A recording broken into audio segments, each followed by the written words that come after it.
দেখুন, পরিস্থিতি যেদিকে এগুচ্ছে, এপ্রিলের মধ্যে ভোট হয়ে গিয়ে মে মাসের মধ্যে নতুন একটি সরকার, তাও আবার 7 তারিখের মধ্যে গঠিত হয়ে গিয়ে আহ, ক্ষমতার বা শপথ গ্রহণ হয়ে যাওয়া, এই ব্যাপারটা না কার্যত এখন অসম্ভব বলেই মনে হচ্ছে। আর তৃণমূল কংগ্রেস রাজ্যের এই মুহূর্তের শাসক দল, তারা পড়েছে উভয় সংকটে। কেন আপনারা বুঝতেই পারছেন যে যদি এই মে মাসের মধ্যে সরকার গঠন না করা হয়, তাহলে আইনগত প্রক্রিয়ায় যেটা হওয়া সম্ভব বা যেটা হবে সেটা তাদের জন্য সুখকর নয়। আবার উল্টো দিকে যদি সত্যি সত্যি তারা তাদের এই মে মাসের মধ্যেই, এপ্রিলের মধ্যে বা শেষের দিকে ভোট হয়ে গিয়ে যদি মে মাসের মধ্যে নবগঠিত একটা সরকার করতেই হয়, তাহলে তাদেরকে ওই যে 60 লক্ষ অ্যাডজুডিকেশন, আন্ডার অ্যাডজুডিকেশন যে একটা বিপুল শ্রেণীর ভোট রয়ে গিয়েছে, সেটা নিয়ে তারা বলছে কেন তাদেরকে বাদ রেখে ভোট গ্রহণ হবে। তাহলে সেটাও তারা করতে পারবেন না। তাহলে এই ওই অত মানুষের, 60 লক্ষ মানুষের নিষ্পত্তি হতে এখনো 4-5 মাস। এই সব কিছু দেখে মনে হচ্ছে পশ্চিমবঙ্গে নির্বাচনটা আদেও এই এপ্রিলের মধ্যে হয়ে গিয়ে মের মধ্যে নবগঠিত সরকারকে কি বলবো, হাতে তুলে দেওয়া যাবে। একেবারে এক কথায় যদি উত্তর বলেন, তাহলে এই মুহূর্তে তো মনে হচ্ছে হবে না। কিন্তু একটা তৃতীয় রাস্তা রয়েছে। এই তৃতীয় রাস্তাটা আজকে আলোচনা করব। এই তৃণমূল কংগ্রেস তৃতীয় রাস্তার সন্ধানে। আপনারা যারা ধরতে পেরেছেন ভালো, যারা ধরতে পারেননি তারা শুনে দেখুন, আপনারা সহমত পোষণ করেন কিনা আমার সঙ্গে। নমস্কার, welcome to simple as a বিষয়। আপনাদের সকলকে স্বাগত জানিয়ে শুরু করছি অত্যন্ত গুরুত্বপূর্ণ একটি খবর। দেখুন, আমি পর্বে যাব। গতকাল আপনাদের একটা অংশ দেখিয়েছিলাম, সেই অংশের একটা অংশ একেবারে শেষের দিকে দেখিয়েছিলাম, কিন্তু আমি চাইবো, অনেকে মিস করে গিয়েছেন, শেষ পর্যন্ত অনেকে শোনার ধৈর্য ধরেন না, তাই ওই অংশটি আরো একবার আমি শোনাবো যারা মিস করে গিয়েছেন, তারপরে বাকি পর্বের আলোচনাটা করব। আগে শুনে নিন, এটি হোলি উৎসবে, যে উৎসবে মমতা বন্দ্যোপাধ্যায় বলেছেন আর কি, আহ হোলি মুবারক, এখন মুবারক টুবারক তার মুখ দিয়ে হামেশাই বেরোয় আর কি। বুঝতে পারছেন তো, একটা ওই অ্যাপিসমেন্ট পলিটিক্স করতে গিয়ে। তো সেই অনুষ্ঠানেই মমতা বন্দ্যোপাধ্যায় আহ, তাকে কিভাবে সম্মানিত, তার কি কি বিশেষণ লাগাচ্ছেন ইন্দ্রনীল সেন, একবার দেখুন। তিনি স্বভাব কবি, জন্মগত কবি, জন্মগত সাহিত্যিক, জন্মগত কি কি সব বললেন। এবং তারপরে দেখুন, তার পছন্দের পরিসরের মধ্যে আরো একজনকে, গঙ্গোপাধ্যায় পরিবার, ডোনা গাঙ্গুলি। একবার শুনে নিন। এরপরে আরো একটি চমক রয়েছে। আপনারা জানেন, আমাদের মাননীয় মুখ্যমন্ত্রী শুধুমাত্রই সুশাসনের প্রতীক নয়, তিনি জন্মগতভাবেই একজন প্রকৃত শিল্পী, যিনি ছবি আঁকতে পারেন, কবিতা লেখেন, গান লেখেন, সুর করেন। তারই লেখা পরের গানটির গীতিকার এবং সুরকার মমতা বন্দ্যোপাধ্যায়। গানটির সঙ্গে নৃত্য পরিবেশন করবে ডোনা গাঙ্গুলি। শুনলেন, এটার জন্যই পরিবর্তনটা প্রয়োজন। মমতা বন্দ্যোপাধ্যায়, তার ঘনিষ্ঠ একটা বৃত্ত রয়েছে। আমি কালকেরটা আরেকবার রিপিট করছি, কারণ এটা অত্যন্ত গুরুত্বপূর্ণ আপনাদের সবার জানাটা বা আমার বলাটা। আমার কোনো আপত্তি ছিল না যে মমতা বন্দ্যোপাধ্যায় তার নিজের কষ্টার্জিত পয়সা, যেটা যে তিনি অর্জন করেন বিভিন্ন ক্ষেত্রে, যেমন ধরুন ছবি এঁকে বলুন, কিংবা কোনো বইয়ের রয়্যালটি হিসাবে যে টাকা পান, সেইটা দিয়ে তিনি তার পছন্দের যে কোনো কাউকে যে খুশিভাবে তিনি সাহায্য করতে পারেন। কিন্তু আমার আপনার টাকা থেকে তার পছন্দ মতো লোকদের তিনি সমস্ত সুযোগ সুবিধা পাইয়ে দেবেন, তারা সবকিছু পাইয়ে যাবে, এইখানে আমাদের ঘোরতর আপত্তি। কারণ তিনি আমাদের পারমিশন নেন না। একজন ডান্স ট্রুপার, তারাই সব অনুষ্ঠান পাবেন, যে তৃণমূলের অনুষ্ঠান পাবে শুধুমাত্র গঙ্গোপাধ্যায়ের ট্রুপি নাচতে যাবে। এবং আমি একটা এক্সাম্পল দিলাম, এরকম আছে নচিকেতা আছে, এরকম পছন্দের আছে, পছন্দের তাদের গোষ্ঠী রয়েছে। আমাদের দুধ দিয়ে ক্ষীর তৈরি করা ক্ষীরটা মমতা বন্দ্যোপাধ্যায় তার মানে ভাগ করে দেবেন শুধুমাত্র তার পছন্দের লোকেদের জন্য, এর তীব্র আপত্তি জানাচ্ছি। এটার আপনারা সচেতন হন। এবার ফিরে আসি যে আলোচনা দিয়ে পর্বটা শুরু করলাম। দেখুন, গতকাল নির্বাচন কমিশনের একটা বৈঠক হয়েছিল। সেই বৈঠকে নির্বাচন কমিশন কড়া কিছু সিদ্ধান্তের ইঙ্গিত দিয়েছেন। সেই ইঙ্গিতগুলো আমি প্রথমে বলে নিই। এই ইঙ্গিতের মধ্যে প্রথম ইঙ্গিতটা আপনারা দেখতে পাচ্ছেন সম্ভবত। আমি বলছি যে এবার থেকে নির্বাচন যখন হবে, তখন শুধু বুথের মধ্যে নয়, বুথের আশপাশেও সিসিটিভি ক্যামেরা ফুটেজ যাতে পাওয়া যায়, সেই সিসিটিভি ক্যামেরাগুলো আউটসাইডার দিকে এরকম ভাবে তাক করা থাকবে, যাতে আউটসাইডার জোরপূর্বক যদি বুথের মধ্যে ঢোকার চেষ্টা করে, সেই সমস্ত ছবি ধরা পড়বে এবং সেগুলো নিয়ে তারা ব্যবস্থা নেবে নির্বাচন কমিশন। এছাড়াও বলা হয়েছে প্রত্যেকটি বুথের মধ্যে মাইক্রো অবজারভাররা থাকবেন, কোথাও কোনো গন্ডগোল হচ্ছে কিনা রিপোর্ট দ্রুত পাঠানোর জন্য মাইক্রো অবজারভার থাকবেন, যে মাইক্রো অবজারভারদের আটকাতে মমতা বন্দ্যোপাধ্যায় সুপ্রিম কোর্টে চলে গিয়েছিলেন, সেই মাইক্রো অবজারভাররা এবার বুথে পর্যন্ত থাকবেন। এটা গেল 2 নম্বর। 3 নম্বর হচ্ছে যে সেন্ট্রাল বাহিনী নিয়েও কয়েক দফা আলোচনা হয়েছে। বলা হয়েছে সেন্ট্রাল বাহিনী কোনো আতিথেয়তা গ্রহণ করতে পারবে না। এই ধরুন তৃণমূল যারা কর্মীরা রয়েছেন, কেউ বলে আসুন আসুন আসুন, আমার বাড়িতে একটা বড় বাগান বাড়ি আছে, ওটা ছেড়ে দিলাম। কেউ বলে আমি ডিনারের ব্যবস্থা করে দিচ্ছি, আমি লাঞ্চের ব্যবস্থা করে দিচ্ছি। কোনো আতিথেয়তা গ্রহণ করা যাবে না, অর্থাৎ নিরপেক্ষ ভূমিকা পালন করার জন্য যা যা করা সম্ভব করতে হবে।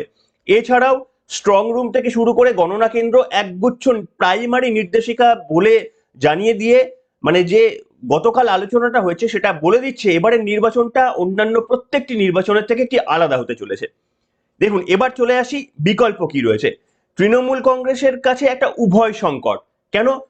তারা চাইছেন যে ভোটটা হয়ে যাক, যত তাড়াতাড়ি সম্ভব এপ্রিলের মধ্যেই ভোট হয়ে গিয়ে মেতে গঠন হোক সরকার, নালে এই এখন তো নির্বাচন কমিশন রয়েছে, তখন গোদের ওপর বিষ পড়ার মতো রাষ্ট্রপতি শাসন থাকবে, তখন মমতা বন্দ্যোপাধ্যায়ের হাত থেকেও সমস্ত কন্ট্রোলটা চলে যাবে। কাজেই তারা চাইছে না বিলম্ব, কিন্তু তারা না চাইলেও একটা বিপদে পড়ছেন, যে এই যে 60 লক্ষ যে এখনো পর্যন্ত বাতিল আন্ডার অ্যাডজুডিকেশন, তাদের ভেরিফিকেশন কত হওয়া সম্ভব? 15 লক্ষ ম্যাক্সিমাম হওয়া সম্ভব, তার বেশি হয়তো হবে না। এই 15 লক্ষ হওয়ার মধ্যে আবার তার মধ্যে 50% ধরুন বাতিল হয়ে গেল, 50% অ্যাকসেপ্টেড হলো, তাহলে 7 লক্ষ 7.5 লক্ষ এক্সট্রা অ্যাড হলো, বড় কিছু হলো না, তাতেও একটা বড় অংশ বাদ চলে যাবে। তো মমতা বন্দ্যোপাধ্যায়, অভিষেক বন্দ্যোপাধ্যায় গতকাল প্রেস কনফারেন্স করে বলেই দিয়েছেন, এবং আমি দেখছিলাম সিপিএম তারাও বলছে যে না, আন্ডার অ্যাডজুডিকেশনে একজন ভোটারও যদি থাকে তাহলে ভোট করা উচিত নয়। তাহলে কি উচিত? আমার মনে হয় সিপিএম এই বিষয়ে চাপ দিক, কংগ্রেসও চাপ দিক, যে আন্ডার অ্যাডজুডিকেশন। এবং এটা দেখুন, এটাতে লজিকও রয়েছে। আপনি একটা ব্যক্তিকে বললেন না যে সে বৈধ না অবৈধ, তারপরে আপনি ভোট চলে যাচ্ছেন, এটা আমিও ব্যক্তিগতভাবে সবটা সমর্থন করছি না। তাহলে উপায় হচ্ছে রাষ্ট্রপতি শাসন জারি করে দিন, করে 5 মাস 6 মাস যতদিন টাইম লাগে রাষ্ট্রপতি শাসনের আন্ডারে থাকুক। এ তো এর উদাহরণ আমাদের দেশে অন্যান্য রাজ্যেও রয়েছে। তো সেই ব্যবস্থা করুন পশ্চিমবঙ্গে, পশ্চিমবঙ্গ আলাদা কেন? সেই নিয়ে করুন। কিন্তু তৃণমূল কংগ্রেস এখানে ভয় পাচ্ছে। এবার তাহলে তৃতীয় রাস্তাটা আমি আপনাদের সামনে বলে দিচ্ছি, আপনার খাতায় কলম বার করুন, লিখে নিন, যদি না মেলে আমাকে বলবেন। তৃতীয় রাস্তাটা যেটা তৃণমূল কংগ্রেস ওয়েট করছে, আগামী 9 তারিখ নির্বাচন কমিশন আমাদের রাজ্যে আসছে, আপনারা সবাই খবর পেয়ে গেছেন। ফুল বেঞ্চ, এই প্রথম বোধহয় জ্ঞানেশ কুমার ফুল বেঞ্চ নিয়ে মিটিং করবেন, বা দ্বিতীয়বার হয়তো। এবং সেই বৈঠকে সিদ্ধান্ত হবে বর্তমান পরিস্থিতি খতিয়ে দেখে যে পশ্চিমবঙ্গের নির্বাচন কবে অ্যানাউন্স করা যায়। আমার মনে হয় তারা, তৃণমূল কংগ্রেস অপেক্ষা করছে সেই দিনটার জন্য। আগে তারা বুঝতে চাইছে যে নির্বাচন কমিশনের কোন দিকে ইচ্ছা বা সিদ্ধান্ত। যেই নির্বাচন কমিশন 9 তারিখে এখানে আসার পর, 9 তারিখ হচ্ছে, আমি আপনাদের সামনে একটু ডেটটা দেখে বলছি, 9 তারিখ হচ্ছে সোমবার, পরের সোমবার। এবং সেই সোমবারের পর 2-1 দিনের মধ্যে তারা সিদ্ধান্ত ঘোষণা করতে করতে ধরুন ওই শুক্র শনিবার যদি 13-14 তারিখ নাগাদ ঘোষণা করে, তারপরে আমি আপনাদের বলছি, আপনারা লিখে রাখুন, সুপ্রিম কোর্টে আবারও ছুটবে তৃণমূল কংগ্রেস। সুপ্রিম কোর্টে ছুটে তারা গিয়ে বলবে যে মহামান্য আদালত, এই যে এখনো পর্যন্ত 60 লক্ষ আন্ডার অ্যাডজুডিকেশন রয়েছে, তো এদের ছাড়া কি করে নির্বাচন সম্ভব? এরাও তো প্রত্যেকে দাবিদার, এদের মধ্যেও তো একটা বড় অংশ অ্যাপ্রুভ হয়ে ফিরবে, তাহলে এদের তো বঞ্চিত করা হলো বলে আবারও ছুটবেন। মমতা বন্দ্যোপাধ্যায়ও যেতে পারেন কালো কোট পরে। তাহলে সেখান থেকে যদি কোনো নির্দেশ আসে, কি নির্দেশ আসতে পারে? যে তৃণমূল কংগ্রেসের দাবিটা কি হতে পারে? তৃণমূল কংগ্রেস চাইবে যে ঠিক আছে, যতটা কাজ হয়েছে থাক, এবারের নির্বাচনটা অন্তত 2024-এর লোকসভা নির্বাচনে যে তালিকা ছিল সেই অনুযায়ী আপনি করে দিন। তার কারণ যদি আপনি নির্বাচন না করেন তাহলে রাষ্ট্রপতি শাসন জারি হয়ে যাবে। তাহলে কমিশনের, তৃণমূল কংগ্রেসের আইনজীবী বলবে যে কমিশনের ভুলের জন্য বাংলায় রাষ্ট্রপতি শাসন জারি হয়ে যাওয়া এটা তো ভালো ব্যাপার নয়। তাহলে আপনি একটাই কাজ করুন, বরঞ্চ ওই পুরনো ভোটার লিস্টেই ভোট গ্রহণটা করে নিন। তারা আবারও চেষ্টা করবে, আমি আপনাদের সামনে বলে দিচ্ছি, আপনারা মিলিয়ে নেবেন। ঠিক আছে? এইখানে সুপ্রিম কোর্টের ভূমিকা কিন্তু পশ্চিমবঙ্গের ভাগ্য নির্ধারণ করে দেবে। সুপ্রিম কোর্ট এই ঘটনার পর, সুপ্রিম কোর্ট এর আগে তৃণমূল কংগ্রেসকে পুরো কিন্তু নাল অ্যান্ড ভয়েড করে দেয়নি।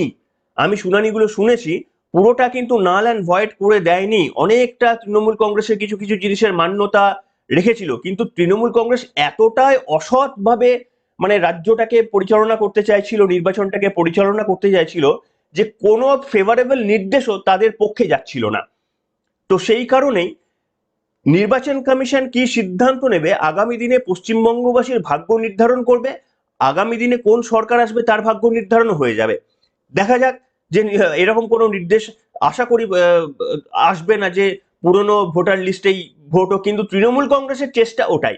3 নম্বর রাস্তার যে কথা বললাম, এটাই 3 নম্বর রাস্তা যেটা তৃণমূল কংগ্রেস চাইবে। কেন? আমি আপনাদের সামনে দেখুন আরো 2-4টে একটু টাইম লাইনটা বলে দিই। এই টাইম লাইনটা শুনলেই আপনারা বুঝতে পারবেন। দেখুন, আমি 9 তারিখ বললাম, 9 তারিখে নির্বাচন কমিশনের ফুল বেঞ্চ আমাদের এই রাজ্যে আসছে। 9 তারিখ হচ্ছে সোমবার বললাম, তাহলে মোটামুটি শুক্র শনিবার করে তারা অ্যাসেসমেন্ট করে তারা যে ভোটের অ্যানাউন্সমেন্টটা করবে সেটা করতে 13-14 মানে ওই শুক্র শনিবার নাগাদ করবেন। 13-14 তারিখ নাগাদ যদি হয়, এখনো পর্যন্ত আমার কাছে যা খবর, পশ্চিমবঙ্গে এক দফা নির্বাচনের ইচ্ছা ছিল সিইও মনোজ আগরওয়ালের প্রপোজাল ছিল, কিন্তু রাজ্যের পরিস্থিতি, রাজ্যের কতজন এজেন্ট দিতে পারবেন, কতজন বুথ লেভেল অফিসার দিতে পারবেন, তারপরে কেন্দ্রীয় বাহিনী কত কোম্পানি আসতে পারবে, পশ্চিমবঙ্গে নাকি 50% অতি স্পর্শকাতর মিলে কেন্দ্র সংখ্যা এখন 50%।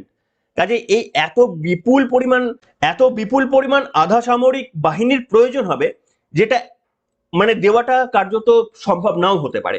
এবং সেই কারণে এক দফায় ভোট হওয়াটা কার্যত অসম্ভব বলে মেনে নিচ্ছে সবাই। এখনো পর্যন্ত যা খবর, 3টি দফায় মিনিমাম ভোট হবে, একটা উত্তরবঙ্গে, একটা দক্ষিণবঙ্গে, একটা রাঢ়বঙ্গে, 3 দফায় ভোট হবে। এবার 3 দফায় যদি ভোট হতে হয় এবং মধ্যে যদি 4-5 দিনের তো গ্যাপ দিতেই হবে, তার কারণ ট্রান্সপোর্টেশনের ব্যাপার রয়েছে। মানে এই আধা সেনাবাহিনীদের তাদের এক জায়গা থেকে অন্য জায়গায় নিয়ে যেতে হবে, বাঁকুড়া থেকে দার্জিলিং নিয়ে যেতে হবে, তার টাইম লাগবে। তার 3-4 দিনের একটা গ্যাপ দিতে হবে। তো সেই 3-4 দিনের যদি গ্যাপ হয়, তাহলে নির্বাচন কমিশন যদি তর্কের খাতিরে ধরুন 13-14 তারিখ নাগাদ যদি নির্বাচনের তর্কের খাতিরে ঘোষণা করেও দেন, তাহলে মানে ভোট প্রচারের জন্য মাস দেড়েক সময় দিতে হবে। সেই মাস দেড়েক যদি সময় দেওয়া হয়, ভোট হতে হতে এপ্রিলের ওই একেবারে শেষের সপ্তাহে, এপ্রিলের শেষের সপ্তাহে যদি 3 দফায় নির্বাচন হয়, তাহলে কোনোভাবেই 7 তারিখের আগে নির্বাচন হয়ে গিয়ে প্রার্থী কাউন্টিং হয়ে গিয়ে তারপরে তাদের নাম অ্যানাউন্সমেন্ট করে ওথ নিয়ে একটা রাজ্য সরকার গঠন করে দেওয়া ওই 2-1 দিনের মধ্যে অসম্ভব। কাজেই মানে সেই সময়টা 7 তারিখ পেরিয়েই যাচ্ছে। তো সেই কারণেই কিন্তু একটা জটিলতা সৃষ্টি হয়েছে। এই জটিলতাটা আরো বেড়ে যাবে, কারণ নির্বাচন কমিশন এখনো পর্যন্ত যা হিন্ট দিয়েছে পশ্চিমবঙ্গে যেভাবে তারা নির্বাচন করতে চায়, সেইটাকে আটকানোর জন্য তৃণমূল কংগ্রেস, মমতা বন্দ্যোপাধ্যায় আবার 6 তারিখ থেকে তিনি ধর্নায় বসছেন। এই ধর্না বসে তিনি সিদ্ধান্ত নেবেন আগামী দিনে তাদের বৃহত্তম কর্মসূচি কি হতে পারে।